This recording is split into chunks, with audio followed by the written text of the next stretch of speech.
All right, so good morning to all our viewers on Facebook as well as YouTube, and those of you joining us on Zoom.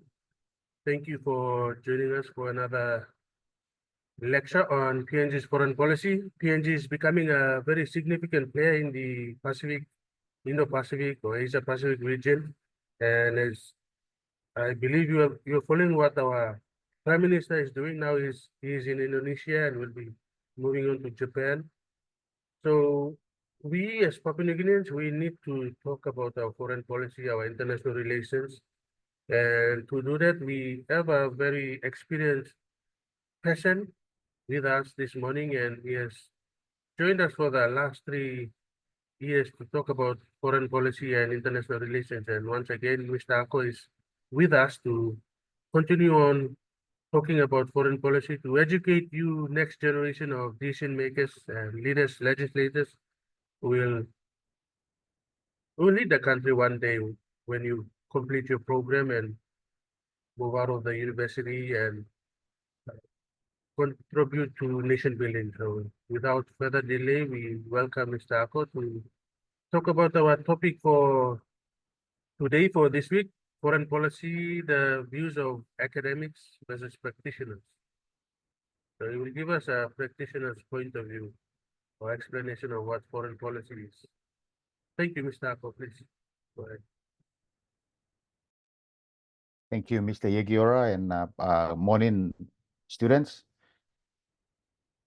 Our topic has been mentioned by Mr. Yegiora. I'll go straight into sharing my screen. Share screen.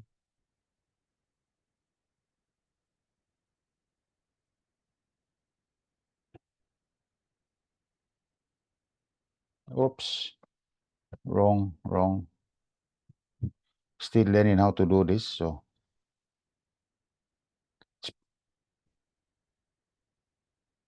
We've been doing this for 3 years, but I haven't got the hang of it yet. We'll try again. Okay, this.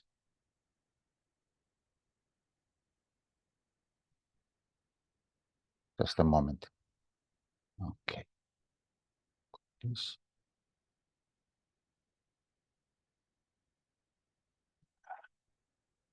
That. This. Share screen.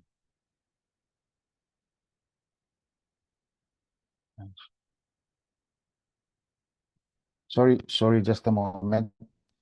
I haven't got this right yet. Put the screen presentation up. Okay, now, this time.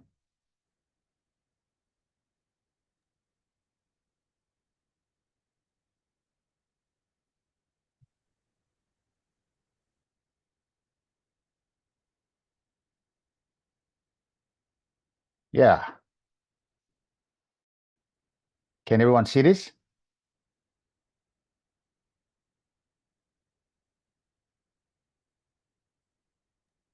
Yes. Thank you, Mr. Okay, great. We will continue. So our topic, who is the role of the academic versus the practitioner in foreign policy making?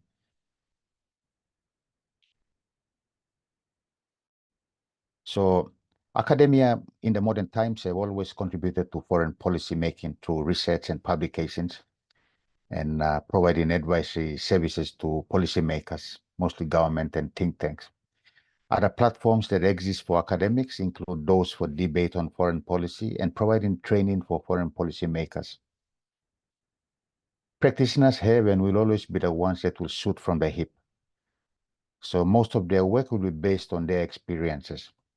Very rarely will they do research for evidence-based purposes. Still, their contributions to foreign policy making is equally of critical importance, simply for the fact that both the academic and the practitioner will always complement each other's strengths and weaknesses. One cannot exist without the other.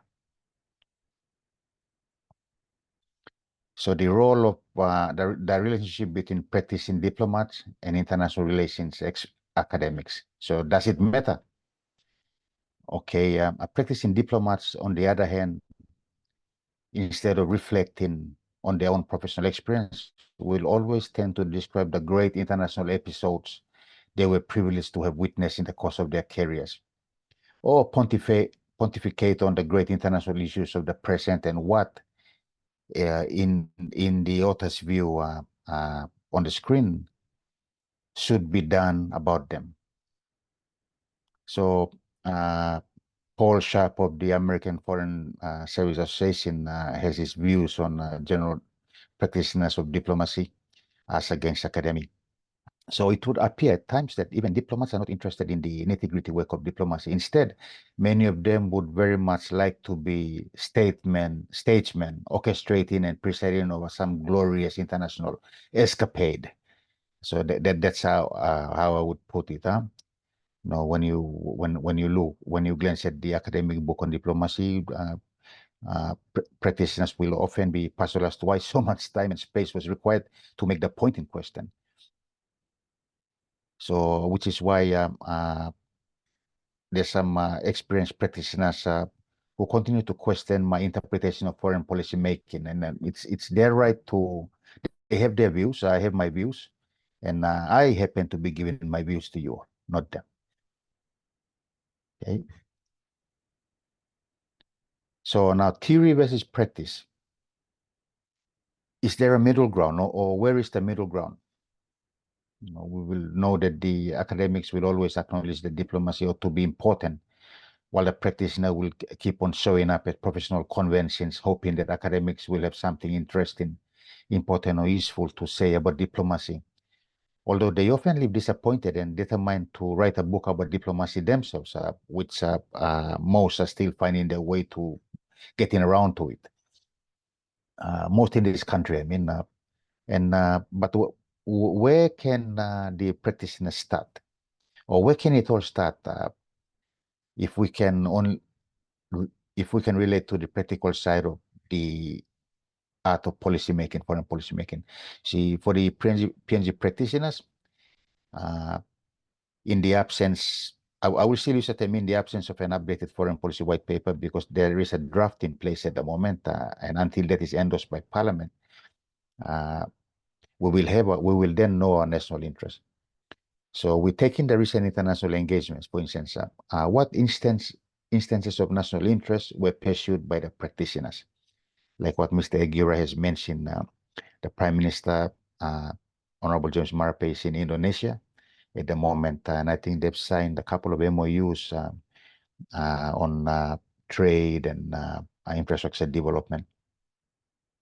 So when you look at the national interest of foreign policy making, what was involved in that? You and I wouldn't know, because we are not part of that higher echelon of policy making and practicing it. So others are still trying to ascertain whether it's practical to teach practical diplomacy at universities in the absence of a foreign policy white paper. Again, the practitioner and the academic still gain from each other's strength. A classical example would be my interview. I think I'm jumping the gun here in preparation for Friday, but it's part of the experiences. One classical example would be my interview was as a budding applicant, foreign service officer applicant back in February 1992. You see, I simply didn't know what a foreign policy was. Despite taking international relations, which I scored B in 1988, I scored C in my university class, foreign policy analysis. In 1990, I scored for international organizations, I scored a D. Separation, I scored a D. And then on political economy of international relations, I scored a C. So this is a very flashy looking academic transcript for me, which in today's GPA environment, I'm truly embarrassed to talk about. I don't think I would be even sitting where you lot are now with such results. But again, it shows that if you read a lot, then you can overcome this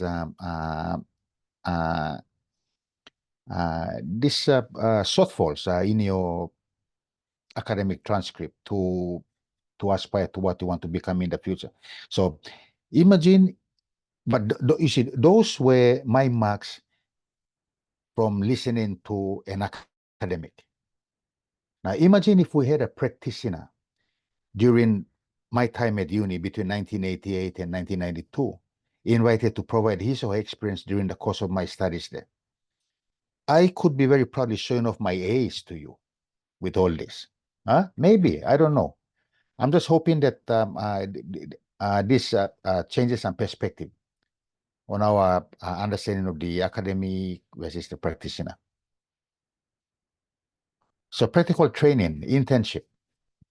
One option of the middle ground will be to have internship programs as a pathway to entry into the PNG Foreign Service, or having senior Foreign Service officers supervise case studies by universities, or having regular seminars on international relations issues, covering bilateral and multilateral, just like right now at the UPNG new lecture theater, there is a deputy security expert from the United States State Department talking about the U.S. foreign policy right now. They have a discussion there. Okay, so, but then you see, these are orchestrated by our international partners. You know, we've been seeing all these activities happening, but we are yet to come up with our own version of those type of activities. So it all boils down again to the want of a foreign policy white paper, because the white paper will direct the pathway upon which the case studies can be focused upon. And it is understandable in the last 10, 15 years without a white paper, there was no, I can understand why there was no push or energy to have seminars to talk about our foreign policy.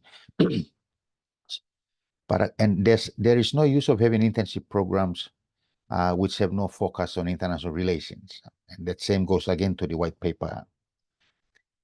Maybe a PNG Institute of International Relations would be a dream come true for everyone. I mean, this could congregate all academics and practitioners, former and current, under one roof to drive PNG's foreign policy agenda, while spewing out suitably trained foreign service officers ready to take the field and play. For instance, in the Chinese structure, they have what they call friendship associations. And these friendship associations are made up of their former ambassadors and former practitioners. So they make up those friendship associations, and the associations are in regions. So you have the Oceania Friendship Associations made up of former Chinese diplomats who have served in the Pacific, and also other regions as well. That could be one idea. The hands-on experiences with internship programs. So as you can see, this is an intense from I think 2 years ago. The Business Council engaged. They are all from all courses in the UPNG. They come across from all courses, and they are there to see to be part of what the Business Council calls the Private Government Connect. So this is the Business Council's Fresh Pro program. So these interns are all UPNG students of all streams. Besides being part of the program, are also applying for some of the scholarships under the Business Council banners.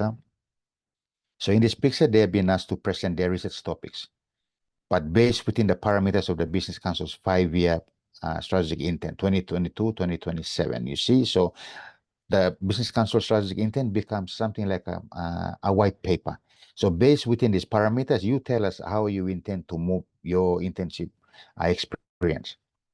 So they also do write-ups for the annual Private Government Connect process, PGK process, which the Business Council convenes 3 times a year.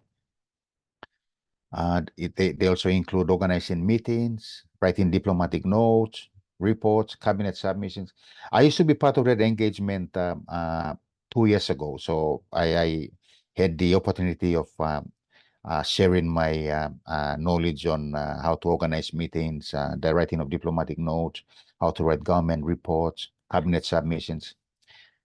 So I did provided that capability to them.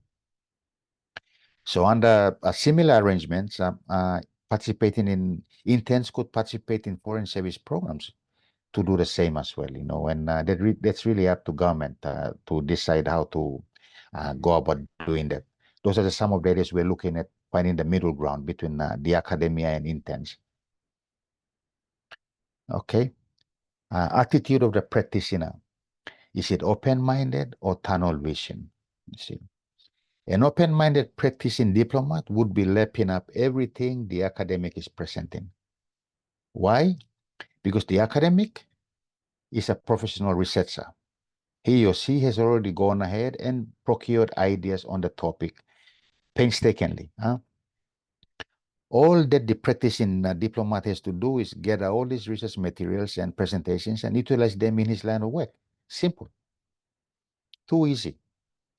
In the multilateral setting, nearly all presenters of papers are either lecturers representing the economies or foreign service officers who have done who have research backgrounds. You see, during bilateral engagements, the firepower of a government negotiation team, especially from developed economies, are usually boosted if there is at least an academic professional researcher in the team. From my personal experience in the APEC space, despite our aptitude to research, both Ambassador Pomalu then or current Chief Secretary Pomalu and I felt secure during our bilateral engagements at the APEC senior official meetings or ministerial meetings. If we had Dr. Billy Manoka or Dr. Oswon Sanida or Dr. Ruth Turia or Dr. Hulala Mulung or even Professor Lohi Matainaho around the area and on call, you see, because when they were sitting in there, they would balance out any issues that will come up that could be spoken out by the other side. So they would spew out background information on any particular topic we were after. See, between 2014 and 2018, this S-team academics spearheaded PNG's interest, particularly on MTDP3 and the DSP, through the Operations Plan 2018, which was the forerunner of the current PNG Foreign Policy on APEC. They did so in their respective APEC fora and sub-fora. For instance, Dr. Billy Manoka chaired the APEC Competition Policy and Law Group. Dr. Sanida was part of the Research Science and Technology Working Group. Dr. Ruth Turia was part of the Forestry Related Working Group. And Dr. Hulala Mulong and Prof. Matainao were part of the, again, part of the Research Science and Technology Working Group. So, see, that is a clear example of using academia and international relations.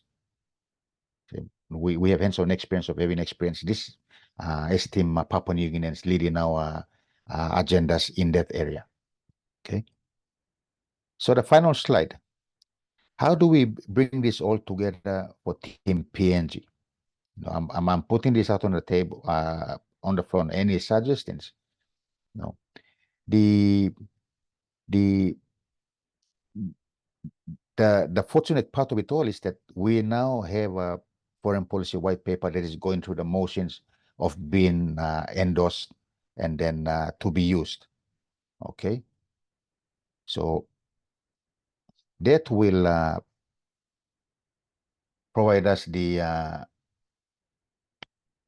baseline or provide us the foundation upon which a team PNG can move and address Papua New Guinea's foreign policy or Papua New Guinea's international relations interests abroad. I'll stop there for today.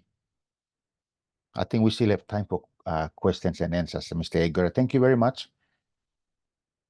Thank you, Mr. Ako. The floor is now open for questions. I said Friday, but we do have time, so I was conscious of the fact that our class, they have another class at 11:30, so I decided to move the question period to Friday afternoon, but we do have time, so any questions?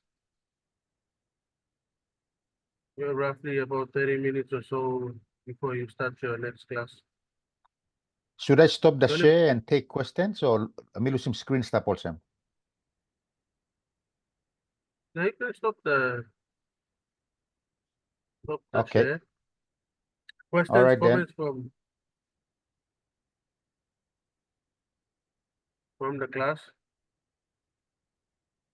A good presentation by Mr. Ako. It outlines the importance of both academics and practitioners in a country's quest to formulate its foreign policy. We need to balance both, a mixture of both well-experienced researchers in academia as well as those who are practitioners who have years of experience practicing diplomacy. When we get these individuals together and uh, use their brain power, we can, formulate foreign policies that are aimed at achieving our national interests. So that's something that you future policymakers and decision makers, you should take note and then work towards that when you are in a position to influence change or foreign policy change at that level in the future. So good information and knowledge shared by Mr. Ako, including his experience, is very important. Any questions, comments? When unfortunately for this round of the formulation of the foreign policy white paper, we cannot say anything in regards to academic contribution because Divanuet has not contributed anything as a stakeholder. We boast about the products that we have given to the Department of Foreign Affairs. Ana Mokono is the first secretary in New York, our diplomatic mission at the UN, and we have Jude Roa, who is the first secretary for the foreign minister, and Lucy Effie has coordinated the whole foreign policy white paper process. But unfortunately, the university and the department was not consulted for our views, and they have already formulated two reports for presentation. They've already presented the two reports to the minister. So, in light of what Mr. Ako has said, it's a worry for us as academics and for us or for me representing Divanuet University.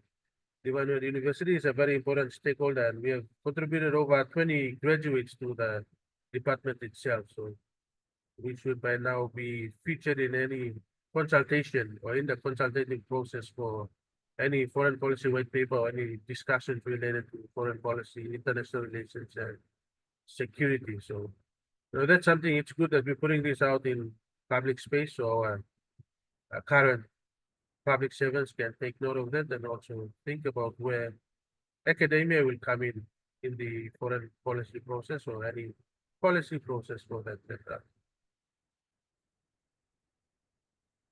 Questions, comments That's an from interesting point, Mr. yes, It's Mr. an Ako, go ahead. interesting point that you mentioned. I am of the opinion that the foreign policy white paper, if it comes out, when it comes out, is would be a living document because the times of having white papers written on a tablet of stone are over. Simply because of current foreign policy formulation and implementation nowadays is agile. Most developed economies or most smart economies are now becoming agile in their in their management of any policy. And being agile means adaptive. You know, you have to adapt to the change in environment. I'll use an example of being adaptive. You have a canoe. You know, you put it out. You're trying to go out to sea now, but you're waiting for the right wave to at the right gap. You're waiting for the waves to come, they break, and you're looking at the gap to go. In the old days, the canoe would represent the foreign policy, and it will just say, just go forward, regardless of the size of the huge wave that is coming or the small wave. Nowadays, both in the corporate and in the business world, people are adaptive. You know, they have a game plan, but their game plan is agile and it adapts to any situation that it comes up with. If there's a huge wave coming, they wait until that wave breaks, and you look ahead and you see the distance between the next wave. If you think you can move, you can adapt to the situation, you push the canoe through and you go through, and you're out in open sea. So I am of the personal opinion that when the foreign policy white paper comes out, it will only act as the baseline. It will be up to its government departments, it will be up to its agencies to use that as a baseline and adaptive manage it going through their processes. And I get what you're saying. It's a worry that the universities were not consulted. I mean, the Divine Word, I'm not sure whether the UPNG were part of this process or the other universities, but like I said, this academia versus the practitioner process has shows that, and when you yourself run this program, and if you were not consulted, or if the university, sorry, not you, but if the university was not consulted or advice was sought or suggestions were sought to cover this, now that is indeed a challenge going forward for foreign policy. Like I mentioned earlier on, time is now. Ask your questions. I never had this opportunity 20, 30 years ago. We just read and saw how well we went through, and we know some of us didn't even understand what foreign policy was. I attended my first interview. I went for my first interview, and Ambassador Mai Murakano asked me, what's your thoughts on PNG foreign policy? And I started scratching my head. Maybe that was one of the reasons why I was never recruited first up. I was not recruited as a foreign service officer. I started my work in the Department of Foreign Affairs as a lowly registry clerk. I was earning 89 kina a fortnight. I was a uni graduate registry clerk. I used to go to the post office to send letters for the very flashy looking diplomats who were up on the third floor. I would go and deliver letters to them. They will give me their letters to post. And I started up there as a registry officer. So set your sights for bigger things, but enjoy the ride as you go along. I think I must say enjoy the ride as you go, because all those rides add up to other bigger things, Like the reason why we are here is not because I have an intention of only passing on the experience I have. No, there are bigger ideas in play now. All those thoughts we talked about. All those thoughts we talked about going to internships and maybe having a fully fledged Bachelor of International Relations program at Divine. Those are all part of this process going. We are slowly building up our a portfolio, if I might say, as we go along in search of wider knowledge and understanding. So ask any, all questions are good. There's no, there's no stupid question. All the questions are good. No. We have two And questions. Before I go go ahead. to the, we have two questions, but before I go to the two questions, I'll just give an example of what immigrations did. The PNG immigrations, in the process of formulating the immigration policy, they came here and they visited us. They had a general discussion with the students, and then they had like focus group discussions and one-on-one interviews. And we were called into the interview room to give our views on the immigration policy, and if you have any concerns, anything else you want to add on, and any areas where we need to contribute or add more or give more details or insight, we were given that privilege or opportunity to do that for the immigration policy. So it was led by Matthew and Roel and his team, his legal team. So they did a really good job in formulating the immigration policy. And we did ask them a question when they were giving a public presentation. Why is there no foreign policy white paper and you're doing an immigration policy or formulating an immigration policy without a foreign policy white paper? So they said, we can't wait. We have to do something. We'll go ahead and later whenever they formulate the foreign policy white paper, then we can try to streamline as we go along. So yeah, it would be would have been good if the foreign policy team did the same or took the same approach. Yeah. We Mr. have questions Underways, from go ahead. we have questions from Max Spital and Sylvia. So we'll go to Max Spital first.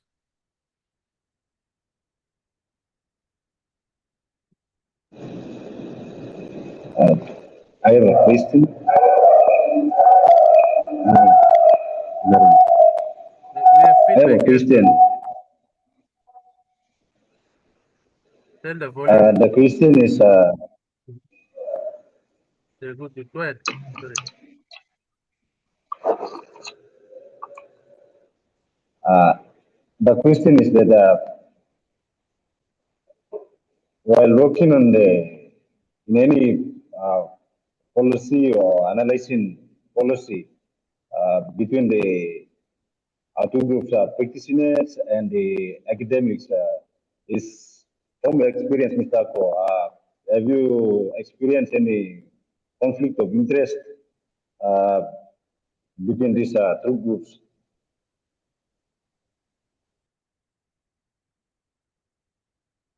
So,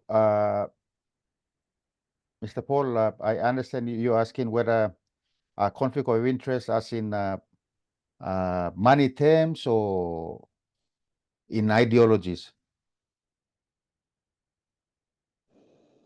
In ideologies? Okay. No, there have not been any, from my experience, I did not experience any conflict of interest from the academics I work with, because they all knew their boundaries. For instance, Dr. Billy Manoka came on board the APEC team as a subject matter expert on competition policy and law group, because he was the head of ICCC, I think, the Independent Competition Commission. So he came on board with that on that head. So anything to do with Papua New Guinea's inputs in on competition policy and stuff, he was the one who talked about them. And then Dr. Ruth Turia was part of the PNG Forestry Authority, so she came on board talking about forestry matters on log trade and all that. But in terms of ideology, like it would have been very hard for them to disguise any conflict of interest, because we already had the operations plan, APEC 2018 ops plan, and that was the focus point for all the engagements. Guys, come and attend your meeting, but remember that all these things are working towards APEC 2018. So learn as much as you can, support all the economy. You have to balance it. Remember, like I was saying last week, the team that we chose was seen as incapable by most. That's the reason why when we sent everybody out, led by these esteemed people, you see, and I feel so humbled to have all these academically qualified people running what you call rugby league in rugby, running carries for us, and they broke defenses when they cutted up the balls. Because what say Manasupe and Chief Secretary Ivan Pomolidis was, here's the ball, run with it. Go score. That's your boundary there. Go play in that competition and score as much tries as you can. So they went knowing very well that they had full authority to carry out their own respective organizations' policies in the forestry working group, in the competition policy law working group. So, you would wonder how all these balances and integration of regional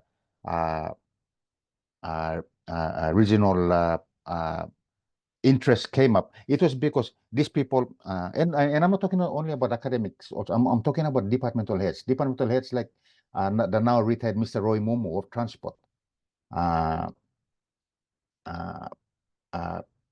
climate change. You had Treasury.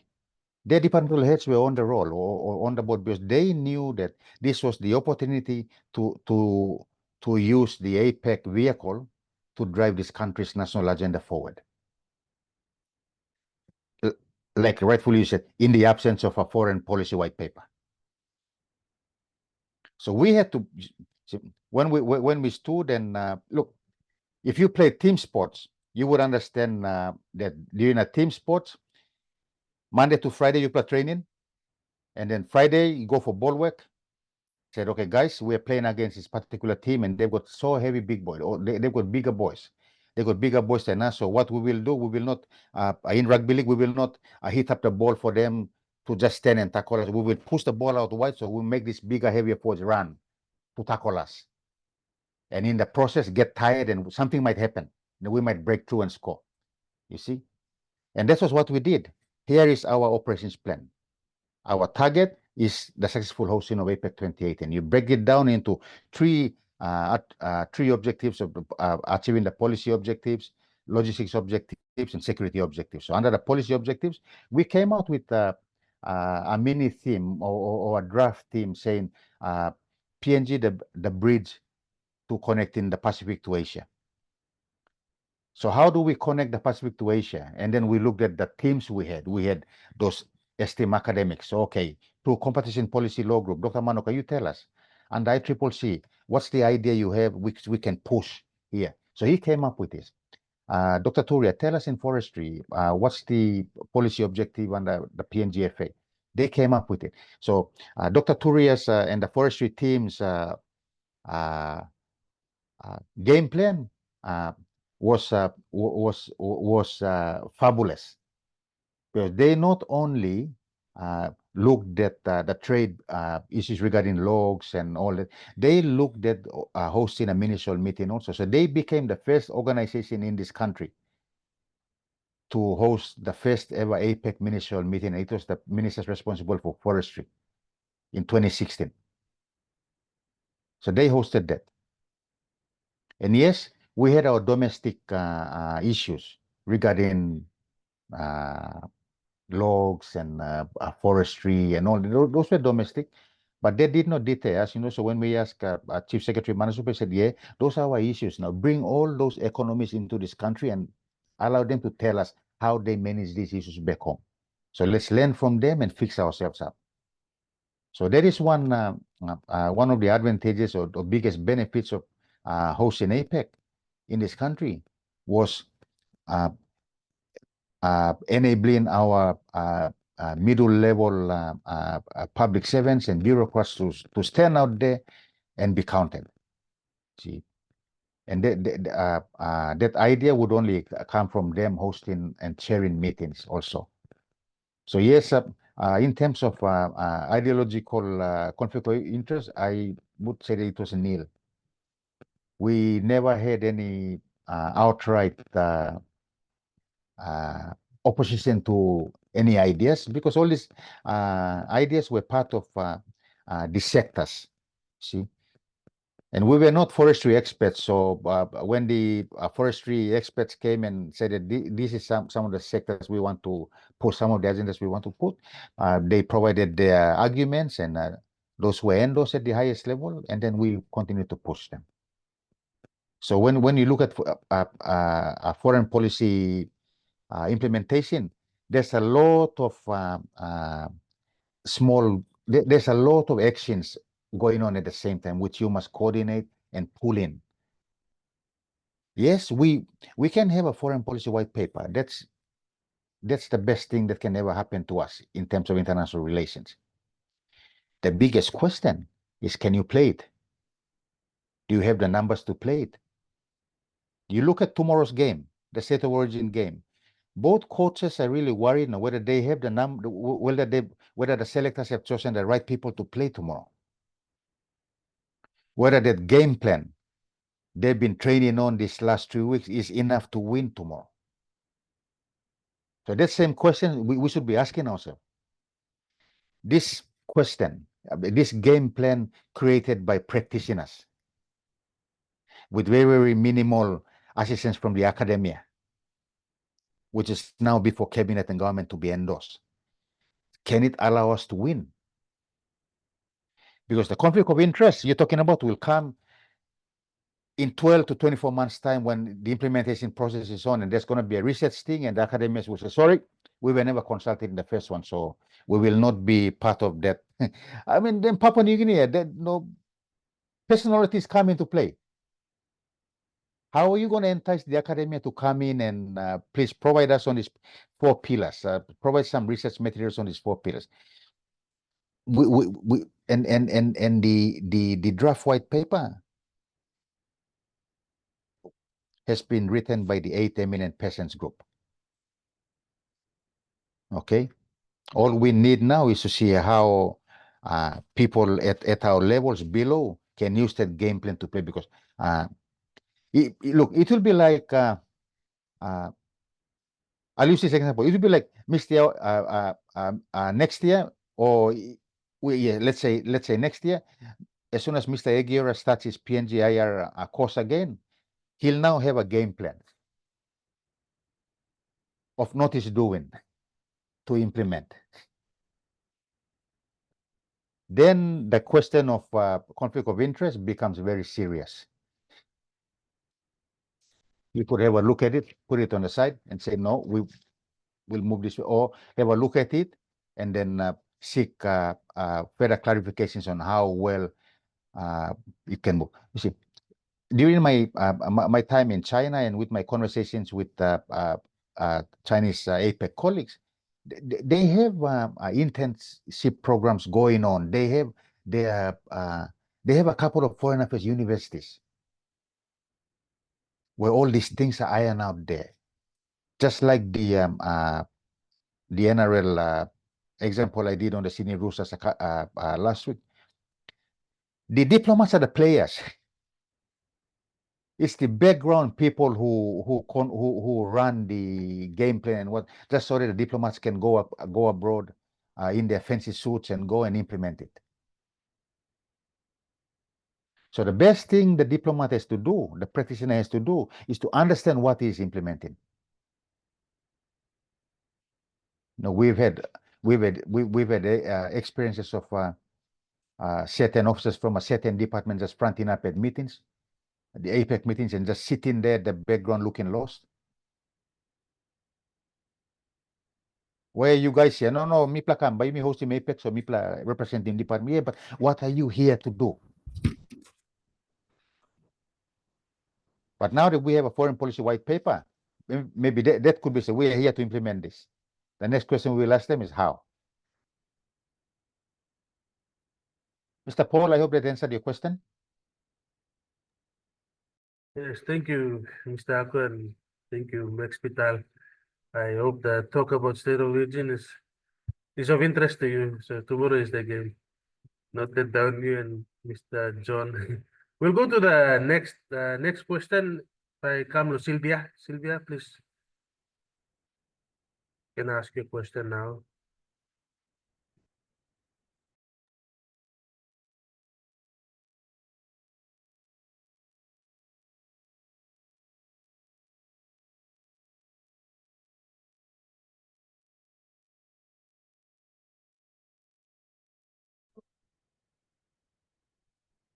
Asking.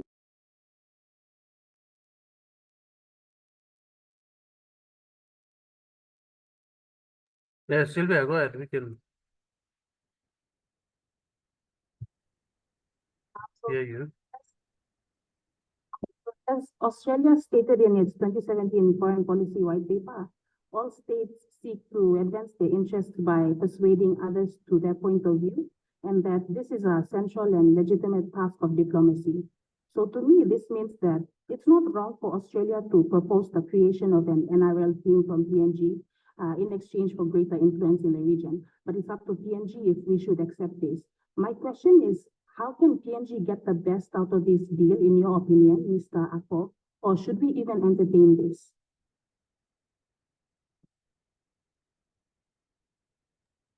That's the question that's going around in everybody's mind. My first thought would be break that question, break that issue up into NRL, into rugby league, and foreign policy and geopolitics. So you take the NRL part out, and when you look at the geopolitics part, it's a very strategic move. When you look at I don't even know how many, what our population is at the moment. Numbers are going up and down, but let's say 10 million Papua New Guineans, and 8 of them are all rugby league diehards. So it's 8 million users of that product. If you sell it well, you got 8 million buyers.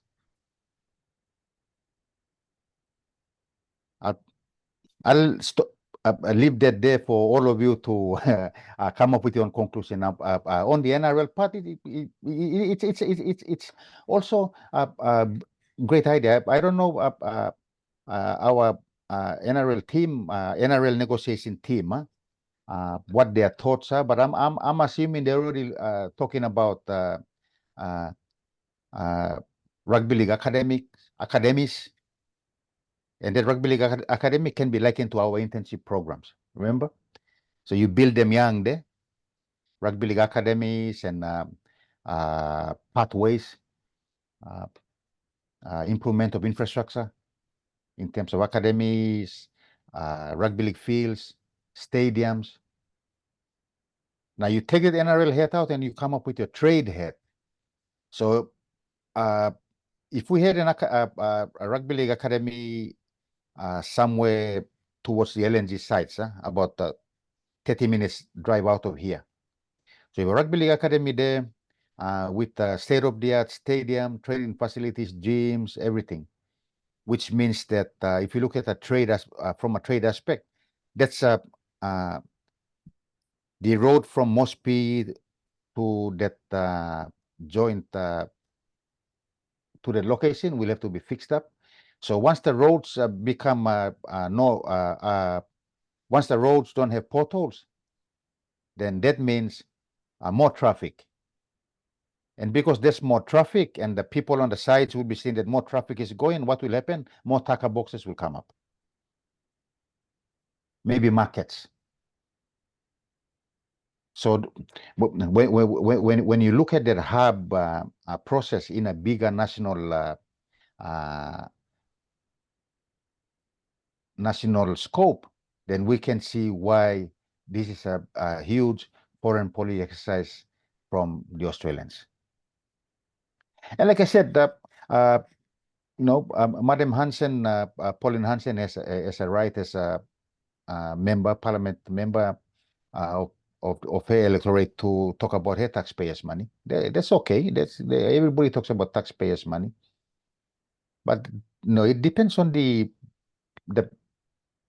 power people in government to determine what's best for the country, and they've hit a jackpot with that. I mean, you look at them using all former internationals of indigenous backgrounds to go about promoting rugby league in the Fiji Islands, up in Papua New Guinea. All those are important. Yes, we can also say that there's a lot of Polynesians playing, and most of them are playing for the Australian national team. But I remember correctly when one of them was interviewed. What did he say? He said, "My parents came to this country as laborers, and this country made us what we are. So we are paying back this country by wearing the Kangaroos jersey to play." And I mean, that is the biggest statement. Of course, our names are Tongan, our names are Samoan. Yeah, we go back home, but our allegiance is towards that. So when you look at that and then you try to compare the PNG NRL bid, anything can happen. And note very well that next year is our 50th anniversary.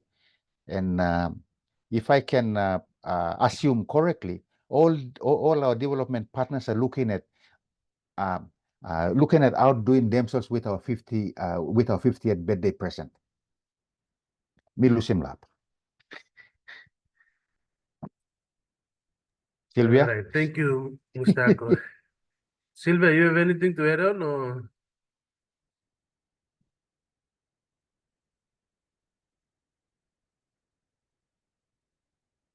Any further comments? Okay.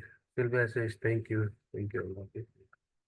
All right. So that brings us to the end of our session for today. Please, no can listening lo teaching philosophy. Lo me no one has monopoly over knowledge.